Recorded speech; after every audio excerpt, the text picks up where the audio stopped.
ఇప్పటివరకు భారతదేశ చరిత్రలోనే ఏ ఉపరాష్ట్రపతికి జరగని అవమానం ధన్కడ్ విషయంలో జరిగింది. కేవలం 3-4 గంటలలో ఆయన ఆరోగ్య కారణాలు చూపిస్తూ రాజీనామా చేయడంలోనే తాటి చెట్టు ఎందుకు ఎక్కావు అంటే దూడగడ్డి కోసం అనే మాట వస్తుంది. ఒక రకంగా చెప్పారంటే పొమ్మన లెక్క పొగబెట్టారు, ఉపరాష్ట్రపతిని మెడబెట్టి గెంటేశారు. ఈ మాట అనవచ్చు. ఆయన పదవికి భంగం కాదు. మనం ఇవాళ కేంద్రంలో ఉన్న ప్రభుత్వం, ముఖ్యంగా బీజేపీ, ఆయనను పొమ్మన లెక్క పొగబెట్టి మెడబెట్టి గెంటేసి ప్రయత్నం చేశారు. కనీసం మీరు రాజీనామా చేశారు, రాజీనామా ఉపసంహరించుకోండి అనే ఒక మాట ఇటు పక్కన ప్రధానమంత్రి మోడీ గారు, ఇతర పెద్దలు ఎవరైనా అనుంటే ఎక్కడ అంటే మళ్ళీ ఇరుక్కుపోతామో, ఎక్కడ అంటే మళ్ళీ ఆయన రాజీనామా ఉపసంహరించుకుంటారో అని చెప్పి ఆగమేఘాల మీద ఆ రాజీనామాను రాష్ట్రపతి చెప్పేసి ఆమోదింపజేశారు కూడా అంటున్నాను. దీని కారణం మిగతా మన కాంగ్రెస్ చెప్పుల్లో కాలు పెట్టలేము. కాంగ్రెస్ పార్టీ గతంలో పూర్తిగా తాబేదారులుగా మార్చుకొని రాష్ట్రపతులను ఎమర్జెన్సీ విధించినప్పుడు ఫక్రుద్దీన్ అలీ అహ్మద్ నుంచి మొదలెడితే బూటా సింగ్ విషయంలో చూసుకుంటే మీకు ఎన్నో గతంలో ఆరోపణలు ఎదుర్కొంది. కాంగ్రెస్ పార్టీ విమర్శలను సమర్థిస్తారు.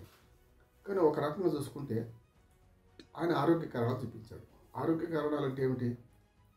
ఎప్పుడో పోయిన మార్చిలో ఎంజియోగ్రామ్ అయింది. గుండెకు మించిన ఆయుధం ఉంటుందా? గుండెకు మించిన ముఖ్యమైన అవయవం ఉంటుందా? కానీ గుండె ఆపరేషన్ చేసిన వాడు ఎలా పరిపాలన చేస్తాడు అని మాట్లాడినా. నేను స్పష్టంగా చెప్పాను, రాజ్యసభ చైర్మన్గా పెద్దగా పని కూడా ఆయనకి ఏముండదు పెద్దగా. ఎందుకుండదు నేను అంటున్నానంటే, నిజంగా చెప్పానంటే ఈ పదవిలో ఉంటేనే ఆయనకు వైద్య సౌకర్యం కానీ ఏ రకమైన రెస్ట్ తీసుకోవడానికి మంచి అవకాశం. జనరల్గా గవర్నర్ పదవి ఎందుకు ఇస్తారు? 80 ఏళ్ళ వాళ్ళకు, 90 ఏళ్ళ వాళ్ళకు గవర్నర్ పదవులు ఎందుకు ఇస్తారు? రాజకీయంగా చూసుకొని వాళ్ళు సేఫ్ సైడ్లో పెట్టుకొని వాళ్ళ అనుభవాలు తీసుకోవడానికి మనకు వస్తుంది. సేఫ్ సైడ్లో ఇక్కడ పదవులు ఇవ్వలేక మంత్రివర్గంలో దానిలో ఇవ్వలేకపోతే 70-75 ఏళ్ళు దాటిన వాళ్ళని తీసుకుపోయి గవర్నర్లుగా పెట్టేస్తారు. రాజ్భవన్లో రాజభోగాలు అనుభవిస్తూ వాళ్ళు ఉంటారు. అందుకని ఏం చేసేదేం లేదు. వాళ్ళు కేవలం ఎప్పుడో అవసరం పడి తప్ప. అందుకనే మనకు గతంలో ఎన్టీ రామారావు గారు కేంద్రం విద్య, గవర్నర్ల వ్యవస్థ వ్యర్థం పనికిరాంతే ఎప్పుడో కామెంట్ చేశారు ఆనాడు. రామ్లాలు ఉదాహరణ చూసుకుంటే అప్పటి నుంచి ఇప్పటిదాకా రామ్లాలు లాంటి వాళ్ళని పెంచి పోషించి కాంగ్రెస్ పార్టీ అయితే, ఇటీవల ఈ ధన్కడ్ కూడా అంటే ఆయన మంచి రాజకీయ విధుడు, చెప్పాలంటే మంచి సీనియర్ అడ్వకేటు, మనకు అదే రంగంలో ఉంటే ఇంకా బాగా రాణించేవాడు, న్యాయకోవిదుడు కూడా ఆయన. దాంతోపాటు ఎమ్మెల్యే నుంచి ఎంపీ, అట్లానే గవర్నర్గా, ఉపరాష్ట్రపతిగా 3 ఏళ్ళు సేవలు అందించారు. దాదాపు 3 ఏళ్ళ నుంచి 15 రోజులు తక్కువ అంతే. అట్లా చూసుకుంటే ఆనాడు రామ్లాల్ లాంటి వాడిని గవర్నర్గా పెట్టి చేసిన పని వాళ్ళు ఇట్లా చేసిండ్రో, ఇవాళ ధన్కడ్ లేకపోతే మనకు రవి, తమిళసై ముఖ్యంగా చెప్పాలంటే కదా, ఇట్లా చాలామంది గవర్నర్లను పెట్టి వాళ్ళతో ఆటాడించారు. గవర్నమెంట్లు, స్టేట్ గవర్నమెంట్లు, ముఖ్యంగా ఇష్టం లేని ప్రతిపక్ష పార్టీలు అధికారంలో ఉన్న గవర్నమెంట్లను అతలాకుతలం చేసిన సందర్భం చూస్తున్నాం. స్వామి కంటే స్వామి భక్తి, రాజు కంటే రాజభక్తి ఎక్కువ చూపించి మనకు పశ్చిమ బెంగాల్ గవర్నర్గా ధన్కడ్ గారు చూపిన తెగువ ఏది పడితే అంటే, ఒక రకంగా చెప్పారంటే ఆయన మొదటి నుంచి ఆర్ఎస్ఎస్ కార్యకర్త, అంతకంటే కాదు. ఆయన గతంలో జనతాదళ్, తర్వాత కాంగ్రెస్, తర్వాత ఇవాళ బీజేపీ, కట్టర్ బీజేపీ వాది కూడా కాదు. కానీ ఆయన అంతకంటే ఎక్కువ చూపించాడు. ఒక రకంగా చెప్పాలంటే ఈ ప్రభుత్వానికి చేయాల్సినంత మేరైతే చేసిండు. ఒక రకంగా చెప్పాలంటే ఒక ఉపరాష్ట్రపతి కార్యాలయం నుంచి ప్రకటన వస్తే తప్ప ఉపరాష్ట్రపతి ఎప్పుడు ప్రెస్ మీట్లు పెట్టారు, లేకుంటే మనకు ట్విట్టర్లో డైరెక్ట్గా అభిప్రాయాలు చెప్పాడు.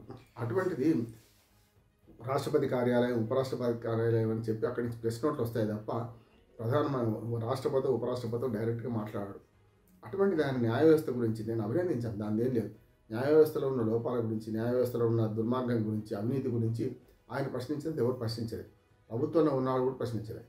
కానీ ఏమొచ్చిందో ఉరుమువి మంగళం మీద పడ్డట్టు ఇవాళ ఒక్కనాడుతో నిన్న జరిగిందని నేను అనుకుంటలేదు. కానీ ఆయన రకరకాలుగా అటు ప్రతిపక్షం అవమానించింది, ఇటు పక్క స్వపక్షం కూడా అవమానించింది. అంటే ప్రతిపక్ష అవమానం భరించిండు ఆయన. మరొకగా చెప్పాలంటే ఆయన శారీరకంగా ఒక గూని ఉండడం, అటువంటి దాన్ని అనుకరిస్తూ బాడీ షేమింగ్ చేసిన ఒక ఎంపీ, కాంగ్రెస్ ఎంపీ చేస్తుంటే రాహుల్ గాంధీ స్వయంగా దాన్ని ఆయన అనుకరిస్తూ ఒక కాంగ్రెస్ ఎంపీ అనుకరిస్తూ ధన్కడ్ గారి నడకను, ఆయన గూనిని అనుకరిస్తూ బాడీ షేమింగ్ చేస్తూ నడుస్తుంటే దాన్ని సెల్ ఫోన్లో వీడియో తీసే ప్రయత్నం చేసిన రాహుల్ గాంధీ ఎంత దుర్మార్గం.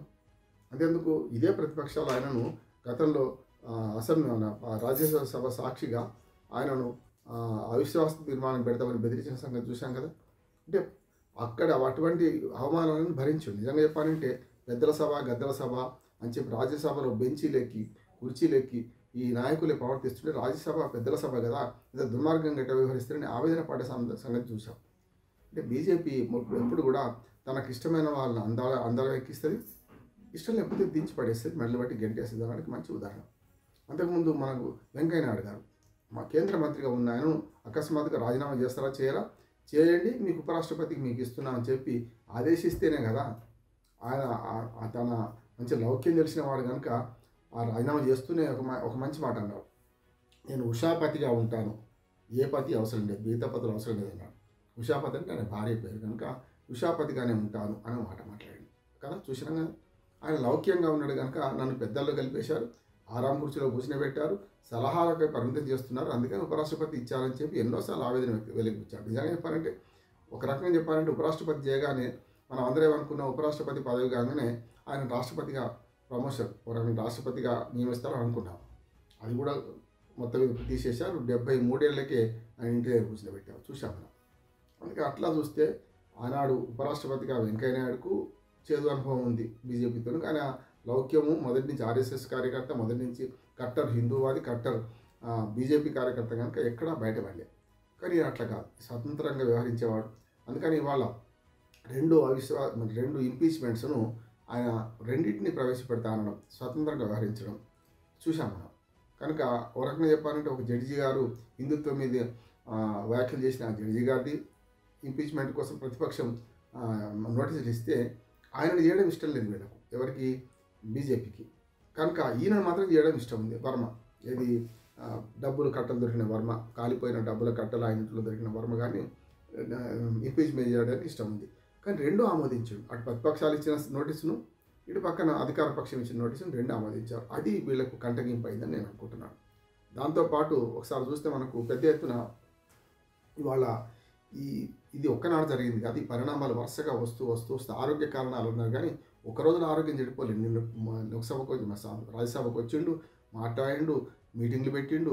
వాళ్ళు ఎవరు అంటే తన సొంత సభ్యులే, తన సొంత పార్టీ వాళ్ళే దాన్ని ధిక్కరిస్తూ ఒక తెల్ల కాగితాల మీద సంతకాలు పెట్టించే ప్రయత్నం చేస్తున్నారంటే ఇక ఉండడం క్షేమకరం కాదనుకొని ఒక రకంగా చెప్పాలంటే ఆయనను బయట గెంటేసినట్టే, మెడలు బట్టి బయటకు నూకినట్టే, పొమ్మను లేక పొగబెడితే ఆయన రాజీనామా చేసినట్టు చేసిండు. ఇటువంటి పరిస్థితి ఇంకెవరికి రాలేదు. ఇప్పుడు కాకుండా రేపైనా ఎల్లుండైనా ధన్ఖడ్ గారు దీని విషయంలో బయటపడతారని అనుకుంటున్నా. చూద్దాం ఏం జరుగుతుందో. కానీ మొత్తం మీద తన వ్యూహంలో భాగంగా ఆయనను బయటకు పంపించి కొత్త ఉపరాష్ట్రపతి కోసం ఇప్పటికే అన్వేషణ మొదలైంది. అది వ్యూహాత్మకంగానే ధన్ఖడ్ను బయటకు పంపిస్తారని నేను అనుకుంటున్నాను.